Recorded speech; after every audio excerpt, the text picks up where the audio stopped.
আজকে আমি ধুলিয়ান গিয়ে শুধুই সময়টা নষ্ট করলাম। সো হ্যালো বন্ধুরা, এখন বেরিয়ে পড়েছি আমি ধুলিয়ান যাওয়ার জন্য, কিন্তু তার আগে চলে এলাম কিছু খেতে, সকাল থেকে কিছু খাইনি সেই জন্য। এখন এখানে পুরি খেয়ে আমি চলে এলাম আমাদের বাস স্ট্যান্ড। তো বাস স্ট্যান্ড থেকে বাস ধরে নিলাম, আর বাসে এসে বসতে তো দেখি পুরো ঘেমে গেছি আমি, চোখ মুখ দিয়ে জল পড়ছে। আর তার মাঝে দেখলাম সুজিত কিনলো জল, কারণ এখন ধুলিয়ান যাচ্ছে আমি আর সুজিত দুজন মিলেই। কাজটা আমার, বাট সুজিতকে বললাম চ, সেই জন্য আমার সাথে যাচ্ছে।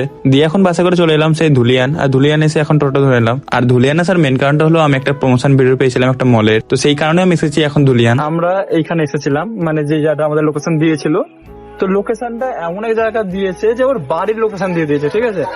আমরা কতটা ঘুরলাম, লোকেশন দেখে গোটাটা ঘোরার চেষ্টা করলাম, পুরো একদম টাই লোকেশন যেখানে দেখে সেখানে গেছে। মানে যে লোকেশনটা দিয়েছে পুরো একদম স্টোরের লোকেশন, ওর ওখানে বাড়ি আছে, একটা স্টোর নাই, মানে আলাদাই, মানে জিনিসটা কি টাইপের।